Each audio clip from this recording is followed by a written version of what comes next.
Hello and welcome to this edition of Own the Journey, where we have the opportunity to speak with incredible people from around the world. And today our special guest is Kirk Elmquist, Executive Director at Branson Tourism. Kirk, thanks for being here with us. Pleasure, brother. Good to see you. For you. Thanks for having me. Yeah, absolutely. It's been a minute. I've been trying to do this. It has. Thanks for having me. Yeah, well, you're a legend. I look up to you. I have so much respect for what you do and the impact that you've had on our community. Share just a little bit about your story. I mean, you've been at the Cardinals, you've obviously been in Branson, you've been in the golf game. Just a little bit about how you transformed from the marketing world into everything that you do today. Yeah, I grew up in Lima, Ohio, tough blue-collar town. Went to Liberty University. Graduated in May of 1990. 41 was my graduation speaker, and that motivated me a little bit. He came in a Marine One, and Barbara was waving the hanky, and played high school football, wanted to play college football, and got to walk on. But, marketing is people, and there's the 4 Ps and all that, but really it comes down to people. And you're your own product. And using that and getting people to understand that I have some talents that God's given me. How can I help your organization? How can I help you as a human being get to a better spot with what I'm trying to accomplish or what you need to accomplish? So I think marketing and sports and fun, and it's just, I love to be enthusiastic with what I'm doing. And I've played sports all my life, and I've just thoroughly enjoyed being in sports marketing and tourism marketing like I do now. Yeah. What was it that triggered for you in the sporting world that lit your fire? Because there was something there that there wasn't before. For sure. Playing from Little League on up, winning championships, I was just going to be a professional athlete. If I couldn't do that, I was going to be, what Howard Cosell and Gifford and those guys used to do, and Dandy Don on Monday Night Football. They'll all do that, because I got the gift of gab and I like people. So I just played all the way up through high school, walked on, and Sam Martigliano was my head football coach at Liberty my last year. He used to be the Browns head football coach, and then he went over to NFL Europe. Well, he came and took this Liberty job and took over a program. And I was around a bunch of guys that went in the NFL, and I was a backup QB, so I got to watch and observe. But my senior year, I didn't play. I was hurt. I snapped a bone in my right foot. And Sam pulled me in and taught me servant leadership. When ESPN showed up to interview him, he sent me to the airport to get the reporter. When Sports Illustrated came in to shoot this picture and do this big spread on him, I had to go carry the $4,000 lens that was this big. And then when they needed something at homecoming, and then the servant leadership led even further into some tough stuff where our water hydration expert for 2-a-days coming into summer camp quit. He taps me on the shoulder. Used to stand there as a quarterback on the sideline wearing number 17. Now I need you to go be the water boy. Wow. And serving my friends and my roommates and the guys I graduated with and played with, I knew who my friends were and how I was talked to. I knew who cared about me, and it taught me so much about serving others. But my senior year, I finished as helping with the hydration during a summer camp, which changed my life. And then Sam, being in sports, he's 91 years old. His daughter runs his foundation.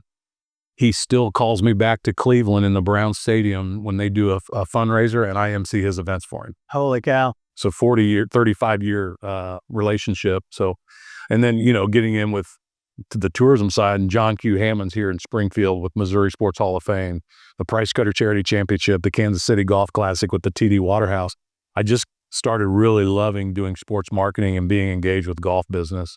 And then obviously with the DeWitt family, when they brought the Cardinals here, got tapped on the shoulder to be their vice president of sports and marketing and development and all the things. And then John Morris, the quintessential investor in the Ozarks, brought me in to help lead the Legends of Golf tournament and help with, as he launched his golf mecca, which is now the #1 golf resort in the United States. And just exciting times being around people with vision has really helped me stay in the sports and the marketing industry. Yeah. But what I hear from you through all of this is that the critical personality trait that you have maintained is just the desire to be humble, the desire to serve others, the desire to make a difference in other people's lives. So regardless of being around all of these legends and all of these incredible people doing amazing things, you're still a humble guy that's here to make a difference in people's lives and focus on the right things. Well, that's a big compliment. Thank you for that. I'm humbled by you serving and doing what you did and for our freedom. What John Morris sacrifices, what John Q. Hammond sacrificed. No one's perfect. And seeing these men with vision and grow something and give back to where they live, how can I help? And I think the servant leadership in Boy Scouts helped me as a kid. Church youth group leader, senior patrol leader in scouting. You got to serve others. You think leadership's all the fun and the hot seat and all this and that, but it's really about making sure your team's pulling together and doing all the right things, but yet sharing a vision on where we're going. Yeah. That's the key. Being around the Hershen family in tourism and now in Branson, Jack and Pete, and I've heard Jack say this out loud to me, and they're just wonderful human beings, he and Pete both. And now Brad Thomas carrying the water. Yeah. Well, like he does and been there for many years. They always say money and people follow vision. And that's so true. Without vision, the people perished. Liberty University had that as their mantra on their crest while I was there, and I didn't really realize it. And it's so accurate. Without knowing where you're going, you're going to fall off the trail. You're going to fall off the rails how to get there. So the visionary people around me have inspired me to keep carrying, hey, what's coming in 5 years? What's coming in 10 years? And you and I have sat in this collective and listened to gentlemen like Jack Stack, Max, our friend over at Cox, and you, and what's going on with electronics, what's going on with power, what's going on with AI, what's going on with healthcare. Where's it going to be in 5, 10 years? That's been a big lesson for me, to be humble and be ready and not be dumb. Be ready. Be ready. Be ready. Get your stuff together and get it done. Well, let's talk about the vision component a minute. You've really transformed the way that Branson thinks about the future and who they are and how they're branding in themselves around the country. It's made a huge impact. And I would like to know, when you think about it, it kind of had this reputation of the hillbillies and the rednecks and all that, and you've transformed that to be a true destination down there. Well, I don't think it's me. I think it's the people in the seats. Yeah. I think when you start to look at someone who has the core values in their own personal and exudes that in their professional, you can get behind things. I think one level we wanted to move up on is the national scale and scope, because, when Andy Williams is gone and Johnny Cash is gone, and, there's not a lot of names that have sold albums throughout the world, right, that are in theaters there now. You have impersonations, you have a wonderful Clay Cooper presence, you got great family business, you got the Grand Country, who has something for everybody. But you have these family shows that are incredible, and they're wonderful to watch. But no one in Iowa has heard of certain people unless we market it. So one thing everybody's heard about in the United States and throughout the globe is the Kansas City Chiefs. So brokering and working with the Kansas City Chiefs, been to the Super Bowl multiple times in this time, seemed like a good partnership. And our Januaries the past 2 years have had record numbers. They're in the playoffs, they're in the Super Bowls. We're associated with the number one brand in the NFL as their official vacation destination. So I think raising the level of thinking, we got a call from the Oklahoma City Thunder last year. Hey, if you're doing that with the Chiefs, they've won the Super Bowl. Maybe if you help us, we're having fun like that. So I went down and listened to their presentation, and, they got a chance to win the NBA championship. That's exciting things. And that's a regional thing. If you look at that, if you brought the NBA championship, the Blues have won not too long ago, the Cardinals have won not too long ago, the Royals have won not too long ago, the Chiefs. Let's be associated with those kind of winning championship mindsets and being around these visionaries like Clark Hunt and his family. Powerful how he loves Branson, sent his kids to Kanakuk all these years. Just amazing connection through Johnny Morris at a golf tournament, meeting Clark with the governor. And he said, well, I love Kanakuk. And we got together once I got in this position, and lo and behold, it came to fruition. So I appreciate that, but it's a lot of people pulling together. The city of Branson, incredible. The village at Indian Point, all the people in Stone and Taney County trying to lift the brand is critical.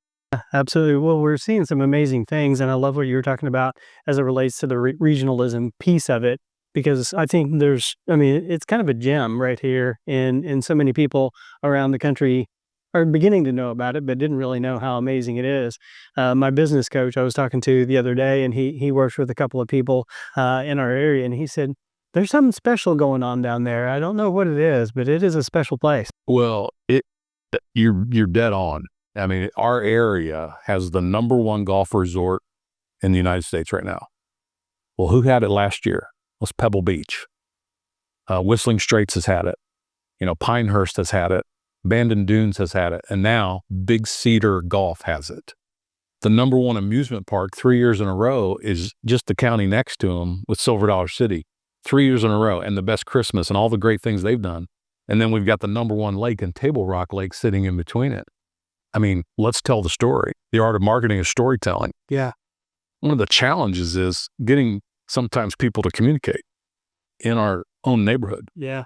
We get better streets, we have better neighborhood. We get a better neighborhood, we get a better city. We get a better city, we get a better region. We get a better state. Yeah. And I think when you get collaborative efforts with leaders at the same table, and that's been going on this week, you loved it. Yeah. And things that had never happened in the past are happening. And it's purely prayer and relationship and working with integrity with people. Yeah. Well, I love that. Well, that makes me think about something that you said at the collective. And if you're okay to share, I'd love for you to. You spoke a little bit about truth and leadership. Yeah. And how you're going to live your truth. And if that bothers some people, offends some people, that's okay. But you have to be true to you no matter what. Yeah. You get in your 50s, the closer you get to death, the kinder and nicer and better you want to be, is what I've experienced. I wasn't always that guy at 35 that I am at 55 and on. So, Jewish law is truth, the 10 commandments in Exodus 20, and those are the 10 commandments, how we're supposed to live our life. And then, thou shalt not kill, thou shalt not, all the things. And then here comes Jesus and says, don't even think about killing somebody. So now it's talking about the internal heart, not just the exterior or the external. Hey, don't drive 75 miles an hour in a 65. That's the written law. But as you think about those kind of things and you do things, think better thoughts for other people, be more accommodating and be more uplifting to other people. And I want to be in smaller circles, and telling the truth puts you in a bunch of smaller circles. It's incredible the amount of people I don't hear from anymore. It's incredible the amount of size the dinner tables are these days. As where I couldn't wait to be at a party of 35, 40 people and make sure everybody knew I was there and care less. I want to be where I'm needed and wanted and around people who love my children. Recently I had a birthday party at my house, and there were two couples there. And I did a toast, and we had pizza and salad because I'm a pretty simple guy.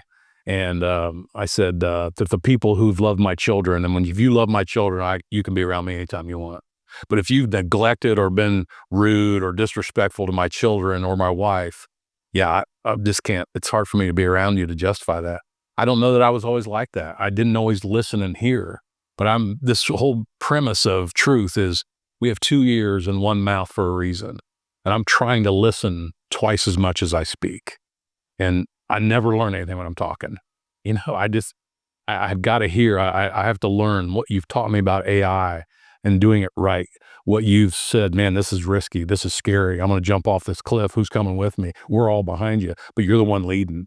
You're the one that's going to get the first bruise. You're the one that's going to have the pain, the financial, the sleepless nights about covering payroll and tough stuff. I'm listening to men like you. I'm listening to men like Jack Stack, John Morris, the DeWitt family, Clark Hunt, the Hershans, people who have led, and they're my guardrails and keep me out of the potholes on the road that I can avoid. So truth is a shrinking side of your life, and you'll have less people in your life the more you speak it. Yeah, one of the things that we talk about a lot at JMARK is that you have to love the truth even when you don't like it. And I think a lot of people have a hard time accepting that and living in that world. How's that affected the way that you deal with all of the dynamics of a community where you've got competing priorities and competing dollars and all the things? How does that weave in where you're still navigating through the truth and trying not to kick somebody in the shins? Yeah, it's never an ideal day. I'm just glad I live in this country and this wonderful area of the state of Missouri. I love 417 land. I love the lakes. I love Branson. I love Kimberling City. I love Village at Indian Point, Ridgedale, Hollister. I'm a big fan of Springfield and what we do, Ozark, Nixa, Bolivar. Spent a lot of time in the woods up there. And I love this part of the world. But nothing's ideal because of the human sinful spirit. I want my way the way I want my way. One of my biggest challenges is getting people to the table, getting them out of their silos and communicating. It's no different than any business, but that's been a challenge. My prayer life's increased dramatically. So I don't put what I want done. It's like, seek you first, God, and then maybe you can get between me and that tough stuff. I've added something to my life. I don't know where I heard it, but I'm trying to grow carrots instead of chasing rabbits. I love it. Because you're hungry if you're chasing rabbits. You chase 2 rabbits, you're going to end up hungry. If I grow carrots, I'm not going to be hungry. Why? Where are the rabbits coming to? And where do I have sustainability if the rabbits aren't there? Yeah. So I'm really trying to grow carrot fields in all my relationships. And that's really been a helpful thing to me to say, let's till, take care of, weed, feed, water, prune, prune, prune, prune, prune. And then what can we live with? Is one of my new mantras in life. You might have it clear over here, I might have it clear over here, but what can we live with to get to a collaborative state? That's been very helpful in the leadership time, because I deal with a tremendous amount of volunteers and appointed people to boards. And that comes with a certain briefcase that sometimes you don't know what's coming out of it. Sure. So listening has been very helpful, but understanding where they're coming from and where they're coming from, I tend to sit in the middle a lot, where I have to listen to both sides and try to get people to work together. And I chose it. It's a joy. It's tough. It's tough on my wife more than anybody. Well, one of the things that comes to mind when I hear you talking about that is there's a saying that, amazing things can happen when nobody cares who gets the credit. That's a wonderful statement. I think it was Colin Powell that said that. And he was so right about that. Here you are sitting at a 4-star. He's got Schwarzkopf, all the things he's dealing with all the pain that they deal with in the military and the anguish they have to deal with taking life, whether it's innocent or evil. That's got to be difficult as a military man, and you experienced it. And for him to make that statement on a global scale, I don't know if there's a truer statement when it comes to business. It seems like, though, that's what you have to bridge in your world, is like All the time. all the time. Yeah. And to me, even people, they'll come to me and say, Kirk, I really need to meet Tom. I'm like, well, I've got his cell phone, but I'm going to call Tom and say, Tom, he wants to meet you. Are you okay handing that? And that's my respect, because here's what I look at. I could have one call with you, or I could never have another call with you. I want more calls with you. So I'm going to get your respect and your opinion. You said, well, why don't you send him to my voicemail? Why don't you give him my email? Don't give me my cell phone yet, because he doesn't have the credibility that we're trying to build to, that you already have with him, Kirk. And I think that respect part to me has helped me maintain relationships, and that builds trust and loyalty. And you got to be likable. I think that's critical. Can't be a sourpuss sitting there looking at people, as you know. Yeah, all too well. Taking a step back to the Springfield Cardinals for just a second, when you think about what it means to take a whole new league, bring it into a community, turn it into something, and it's now become kind of a staple in our region. Talk to us about how hard it was, what the challenges were, what you had to deal with, and how you had to lead in that environment. Perseverance was taught there more than I think in any position I've ever had. First day on the job, I took a pay cut to go there just because of the opportunity. Yeah. And had to get talked into it by a couple of folks. But I didn't want to go backwards financially, but I did big time. Get my first day on the job. We get there and we have literally no office space. It's like 4 or 5 offices for our people. We have no staff. It's me and 3 other vice presidents. Now we're starting to build our team, and we've got 20,000 resumes. Holy cow. In boxes. This isn't Indeed time. This is physically. No AI. We drew those. The influence that people try to put on us to hire them because they were the greatest Cardinal fan of all time. Well, some of our best employees weren't great Cardinal fans. We didn't hire you to watch baseball. We hired you to sell baseball. We hired you to manage baseball. But the power went out, and Southwestern Bell hit the phone line the day we opened ticket sales. So Matt Gifford, who hired me with Mark Lamping, he and I went and bought a bunch of water and stood outside because the line went around the building. And we had people camped out in tents on concrete overnight to be the first one to buy a season ticket. Wow. And then the phone line goes out.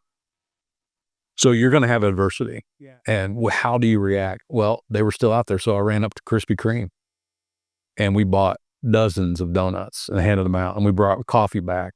And we had every kind of customer you can imagine.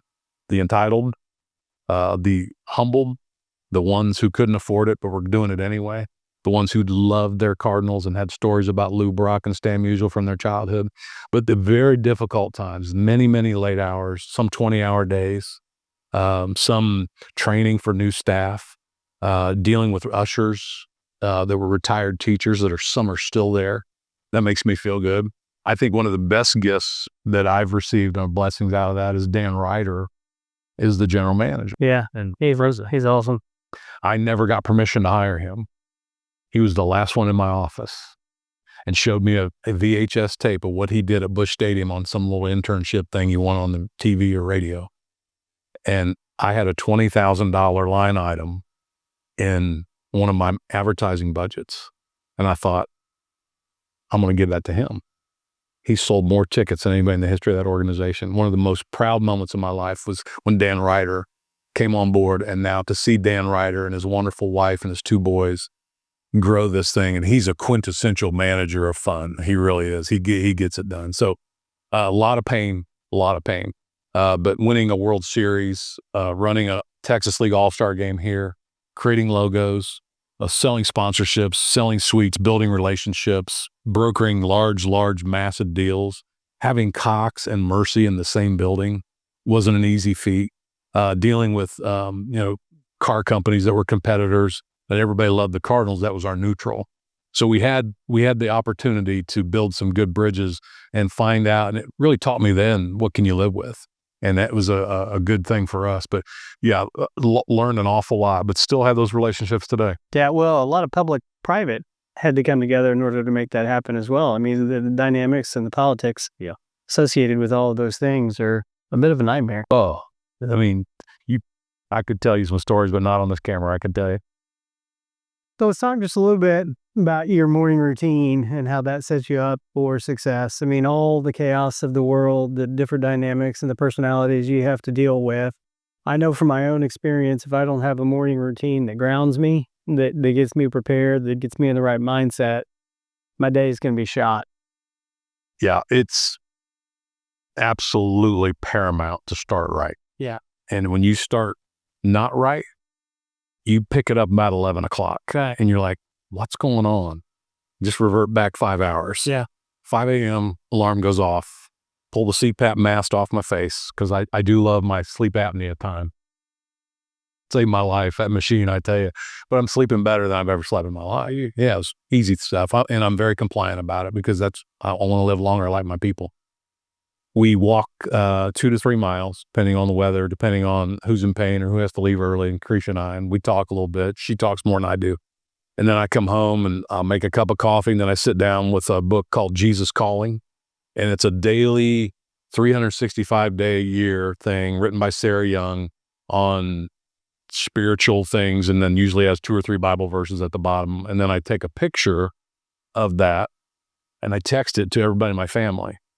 And I put out there, love you so much. Thank you for being such wonderful children. Wait till you read this. Have a great day. And then I pray. I usually pray right when my alarm goes off, say the Lord's Prayer, and then do the walk, do the deal. And then depending on what my schedule is, I read, because I have a big belief in balance. It's a big part of where I try to be as a person, because my personality can be a lot for some people. And I don't want to turn people off by my own intentions. I'd rather be more balanced. And I kind of relate it to a car. 4 tires on a road, and you've ridden in a car and you've driven a car and you drive a nice Jeep or a truck or whatever you have. But when your car's off, you know it. You take it to somebody to help get it fixed. Well, what do you do when your head's off? What do you do when you're physically off? You find a trainer. What do you do when you're financially off? You find an advisor. You talk to a mentor. Well, your 4 tires are no different. And when I take my hands off and it goes down the road down to Branson, and it's kind of nice where I don't have to touch the wheel, where it's balanced. So my left front tire is spiritual. My right front tire is physical. My left rear tire is mental. And my right rear tire is financial. And when those 4 things are balanced in my life, it's amazing how much more fun it is riding my car. It's amazing how you want to get in my car. But be too spiritual and I'm ramming stuff down your throat. You've been exposed to this. Oh, yeah. You've seen guys that are steroided up and they want you to work out like they do and eat like they do. And why are you eating that? It's too many carbs.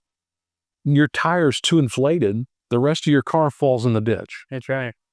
But when I find when I'm a little bit balanced, I start with Jesus and my prayers to God in the morning. I check my financial statements and then I go to work to increase that. And then I read. And a couple of things I'm reading, I brought one. I just picked this up. My sister got me onto this. It's called Let Them. Yes. And I've heard and seen her, but I'm digging in on page by page. So good. Incredible. Well, and then started it. Have you? Yeah. I just got it in the airport this week. I love buying books in the airport. It's weird. And then I grabbed this too. And I don't know if you've seen this one on Managing Yourself. This is a whole series of what I'm really starting to dig into, but it gets into some success models, some things we can do as business people. And again, like the Hershon model, I'm trying to avoid potholes and keep the guardrails on where I'm going. And I'm motivated physically, mentally, but that's the mental preparation. And then spiritually, when I read Jesus Calling, there's usually a verse that comes with it or something that hits me. And I always think, did you really just write that for me today? Yeah. Can you ever feel like that? Yeah. And that's the really neat part of the balance part where I always try to be not too churchy, spiritual, shoving it down your throat, but more loving, not too smart. I don't want to be the smartest guy in the room, don't care what I make. I just want to be taken care of. I want to have enough to do things for our family. Yeah, I do like, getting bonuses and making nice pops in the stock market and all those kind of things. And then I think the physical thing, I lost 78 pounds a couple years ago. Wow. I used to be a gianter person. I had 315, 318, and I'm 6'3", so I can carry it. I kept buying bigger clothes. So I went and had a medical check and right as the pandemic was hitting and my numbers were off the charts. And I couldn't get the multi-million-dollar insurance for death for my family. And it made me mad. I thought, look at this fat old quarterback, what you've become. And I peeled off 78 pounds and went back and got tested a year later. And my rates dropped below what they were when I was before. So physical helps the mental, balances the spiritual, and increases the ability to increase financial. That's right. So it's my morning thing. No, I love it. And that, as a part of all that, I know you've got a favorite verse that is meaningful to you. Yeah, I try to read all I can. And, what's fun is we were talking about the lighting and all the things you deal with. And I had to read this one time. And through college, it was Hebrews 11:1 about faith and the evidence of things hoped for. But recently, I've really gotten into some other great type verses that I've had to read out loud in public. And so I was in front of this big old light and camera one day, and I had to read Joshua 1:5. So I wrote it really big so I could have it, and I could have it where I could see it. Because, when you're trying to read that print in front of a lot of people, it's difficult. So I actually took a page, took it out of Joshua, put it over here, but it's no one will be able to stand against you all the days of your life. You got to kind of like that. That kind of motivates me as an old football player and boxer. And as I was with Moses, and this is what I love, so I will be with you. I will never leave you nor forsake you. So Joshua 1:5 is probably my favorite, and where I've been trying to, as the protector of my family and trying to be a ministry-oriented person, not a minister, but a ministry person that understands what's already been done here. It's been helpful, and I love protection. I pray for protection all the time. When I walk in somewhere, I had no fears because of my size. And I look at my daughter and my wife, and they're much smaller people. And she'll say things to me, and I'm kind of like, that doesn't even cross my mind. So I've become this financial protector, but I want to be a spiritual protector. And when I die, I want Chloe and Cross to go to their heavenly Father like they come to me. And I'm trying to be that example. So just a lot of thought, a lot of listening, a lot of learning. But Joshua 1:5 is, to me, probably the number one right now. Yeah, it stands out. That's amazing. Kind of fun. Yeah. Well, and I think what I hear in all of that is that it weaves throughout your entire life and in your relationships in that servant leadership capability, and it bleeds into how you lead. And even if people don't know that you are a man of faith and you have a lot of spirituality in your life, the energy and the positivity and enthusiasm for the future just bleeds through you. No, I appreciate it. I'm so fired up about what we're doing right now in this region, this area. Certainly the collaboration that's going on in Stone and Taney County right now, pretty powerful. And then the new advent of our new mayor and our new city manager, our new president of Missouri State, our new athletic director, the new wins that are going on in Christian County. I mean, Nick's has a 120-yard indoor AstroTurf training facility for their high school football team. The number one prospect in high school football just got signed at Miami. Ozarks building a training center, and now Rogersville and Greene County's building one.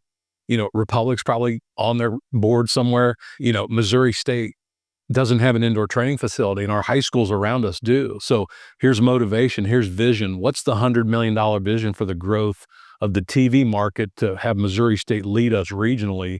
Because think what they have. They've got the ability to put AI major energy into degree programs for retail like Bass Pro and O'Reilly and all the great things with DMP that builds digital monitoring products that handles skyscraper. I mean, I hardly sleep on what's going on and what Johnny Morris is accomplishing and the Hershans and the Branson market, looking at some new things in Branson right now over, a multi-million dollar growth thing. So I don't know. I think we live in the best part of the country. I agree. And our visitors come and spend their tax dollars, and we're grateful for these vacationers that come down here and enjoy our lake. And we want to be sustainable.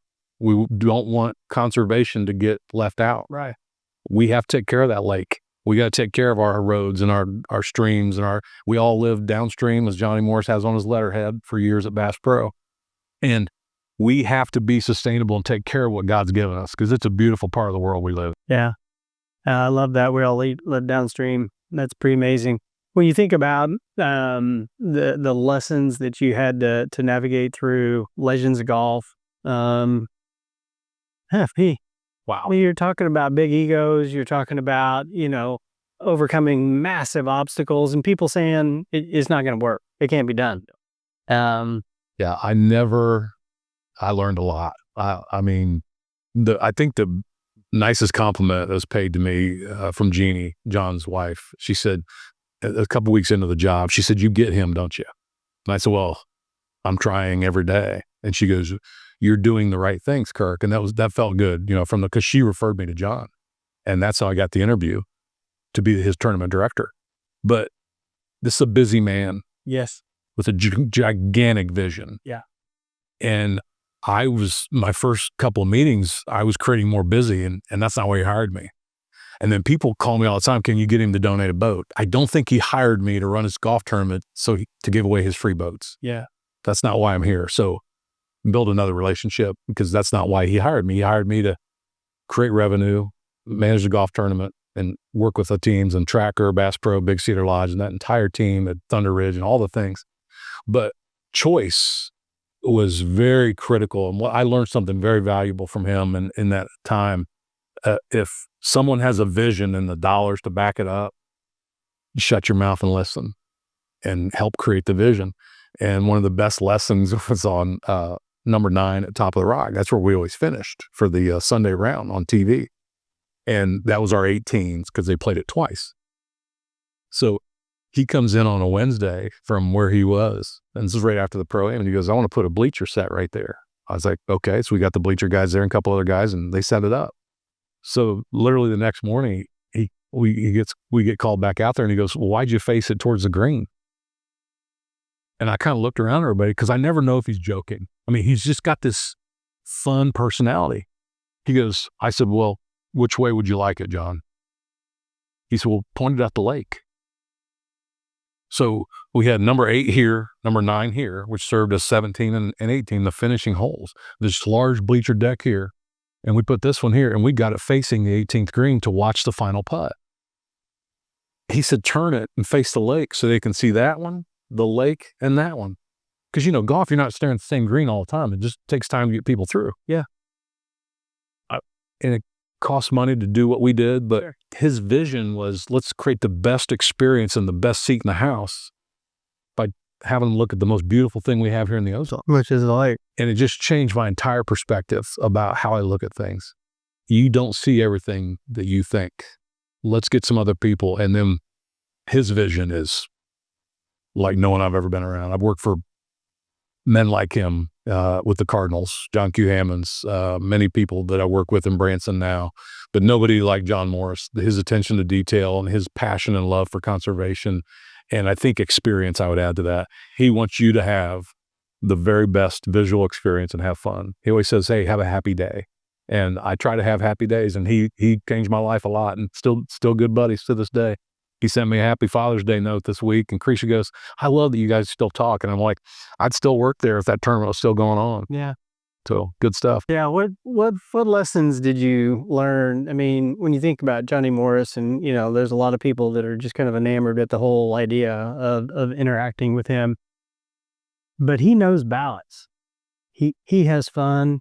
He has never sacrificed going fishing, never sacrificed going out and hunting and being in the woods and those kind of things. When you watch a guy with that much vision, who's that busy, who's running a multi-billion dollar organization or organizations, what lessons do you learn from a guy like that? He always emphasizes the people. He pushes the people a lot. He talks about the people. He pushes them getting the accolades instead of him. Like recently, when Forbes puts his name in there, it just embarrasses him. He gets rid of them. He doesn't want the magazines laying around. I mean, he cares about the people that work there, and he shares the vision with them. And then he comes in and puts his critique and his spin and his creativity and his license that he obviously deserves. But he taught me mostly about give credit to others. And he really, really emphasizes family and conservation, and always have a good time. I think you hit it right on the head. His balance is impressive. When there's certain seasons of the year, whether it be for hunting or fishing or whatever, he's a part of that. And he takes his son, now his grandchildren, and his daughter and his two other daughters. And, there's a neat balance about him. And I can't imagine the weight he goes to on his shoulders. Yeah. I can't imagine. No, it's massive. When they took on the Cabela's purchase and the weight that had to hit them, that had to be difficult. And I admire guys like him. I mean, they don't come along very often. They don't, but they change lives forever. Yeah, he introduced me to Jack Nicklaus. He introduced me to Arnold Palmer. He introduced me to Tiger Woods. He introduced me to some of the greatest names in the golf world, which I have a little obsession with. I've loved golf all my life. And then to see him around corporate executives and listen and learn, and then have symposiums at tables at his facility at Big Cedar Lodge during our tournament. And to see Gary Player come in and talk about the international audience and have him describe what John's built here. And then the tour players come through here and say, it's the greatest place we've ever played. Those are the kind of things and the accolades that he was just always humble through it. It's kind of neat. And then the Mark Wahlbergs and the Justin Timberlakes and the Kid Rocks, that side of it, who you talk about people with big imaginations and fun and excitement. But to see those people sitting at the table talking about this story or that story or catching this fish. And then John Paul Morris, the legacy that he'll take on as his son, and then Megan, who's got just a brilliant creative spirit to her. And I mean, I've been around some wonderful people, but the lessons are about human beings and the people and the relationship. So good. I love it. Key. I think that, we've bragged about the Midwest, but we think about Midwest values, think about the special area that we've got down here.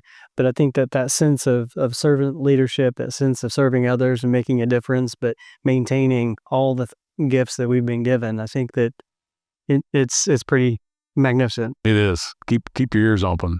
Keep listening to how you're being led, and go with your heart. Put your passion in it. I love his passion. I love the Hershen's passion. I love Clay Cooper's passion. I love David Cameron's passion. I love what JMARK's passion is and how you're leading through that. I look at our friend Logan at 417, our friend John Perry down at Nixa, the passion he's brought back to Christian County and football in general in this area. Those kind of passionate people, I want to be that guy too. I want to, when I come into a room, my favorite saying of all time is everybody brightens a room. Someone they walk in, someone they walk out. I want to be that guy when I walk in, man, everybody gets fired up.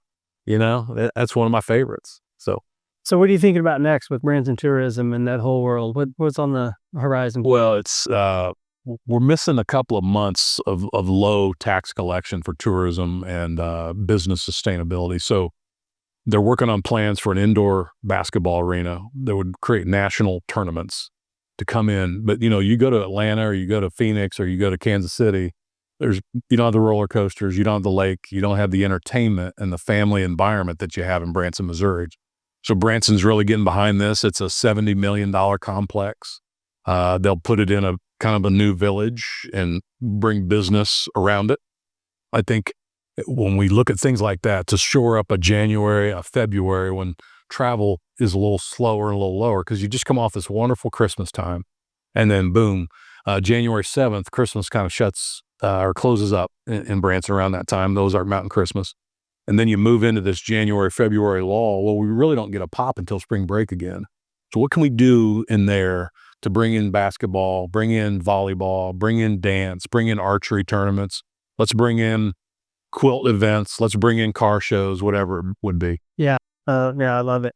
Well, talk to us just a little bit. I don't think everybody really understands the impact that the hospitality industry can have on a region and those kind of things. And the ups and downs create volatility and it makes it tough.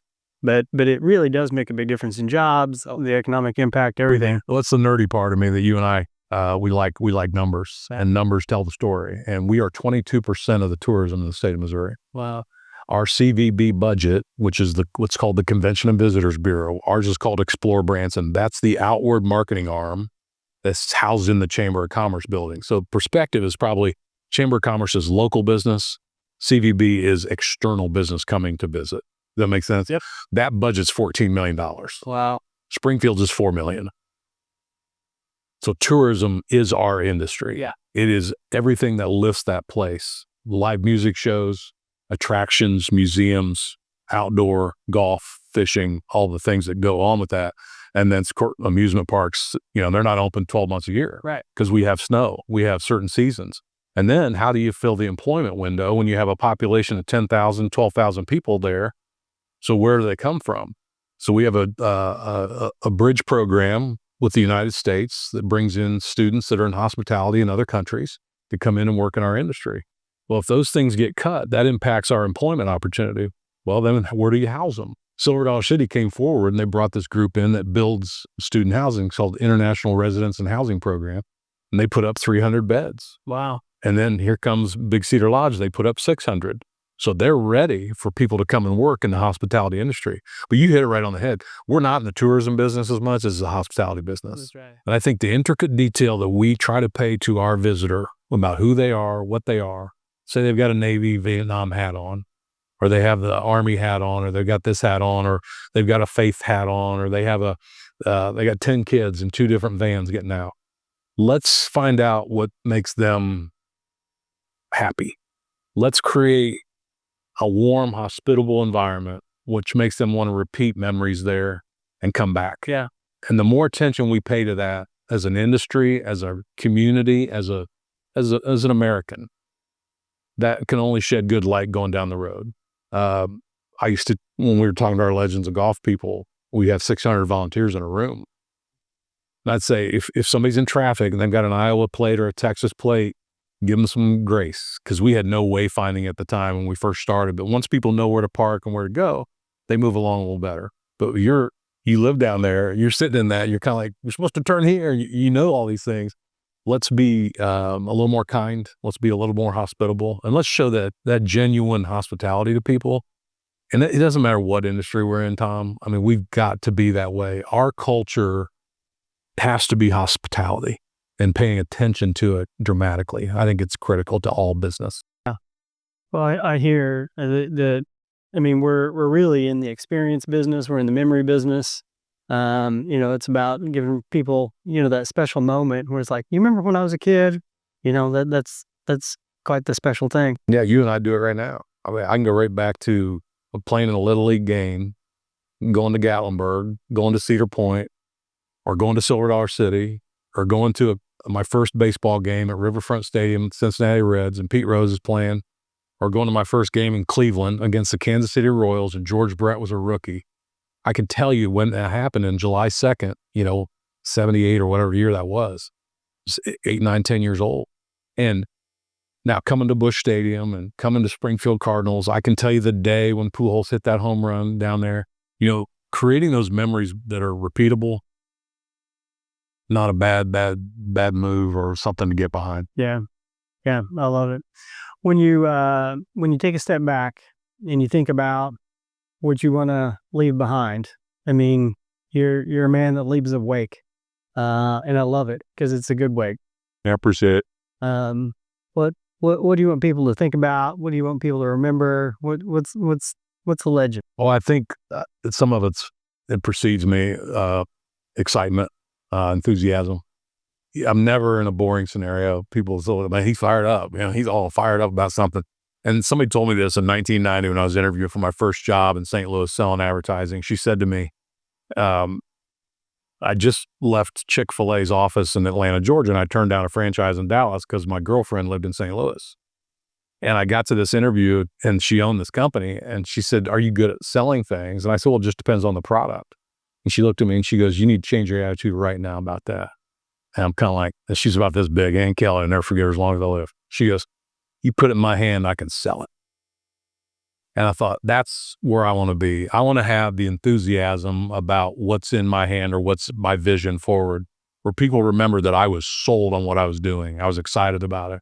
I want to be very fatherhood oriented and very brotherhood oriented. I want to be loyal to my wife and lift her up. I want to be that guy that is there to help other people. I want to be altruistic. I want people to say, he helped a lot of people. And he was kind. I think that's a gift I'd like to leave. But enthusiasm, kindness, love, put me down. Yeah. Can't go wrong with any of that. I hope not. Yeah. Well, and you bring it. I mean, you get ready to give a presentation, something, small event, small venue like we did at the Collective. Yeah. You make an impact. Well, I appreciate it.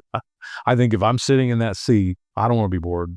So let's fire them up a little bit. It turns some people off, but my father-in-law told me a long time ago, he goes, 93% of the people actually want to help you with your day. 7% are going to try to make your life more miserable than it already is. And if you can just avoid the 7%ers and create your balance, just get those people out of your car. You're not going to change them. And I also want to be known as pretty anti-narcissistic. I'm tired of narcissism. But the thing about it is we're never going to fix it. So stop putting fuel in it. I'm just learn to let them, like this book we're talking about, let them create your course on what's in your ears. So I want to be a loving person that listened, not necessarily one that polled or said. So, well, that leads me to, when we wrap up, we like to ask everybody what's some of the best advice you ever received, or some advice that you want to make sure that people take away from this. Yeah. Talked about it earlier. It's 2 ears and 1 mouth for a reason. Yeah. And then I think the 4 best letters or the 4 best words I think those ever told me, and I shared this with my children pretty much all their lives. Because, in elementary school, you had something going on, or you got rejected, or you struck out, or you hit the bad note, or whatever you did. But this too shall pass is probably the best 4 words that have been given to me. And, that 2 ears, 1 mouth for a reason. And then I think you just brighten the room up when you come in. That's a good thing to be. I don't want to come in and people go, God, I wish he'd leave. I would really want to go with those 3. Everybody brightens the room. Someone they walk in, someone they walk out. I love it. This too shall pass, and 2 ears and 1 mouth for a reason. Yeah. All right. Well, Kirk, I want to raise a glass to you and say congratulations for owning your journey, man. Thanks a lot. Appreciate your time.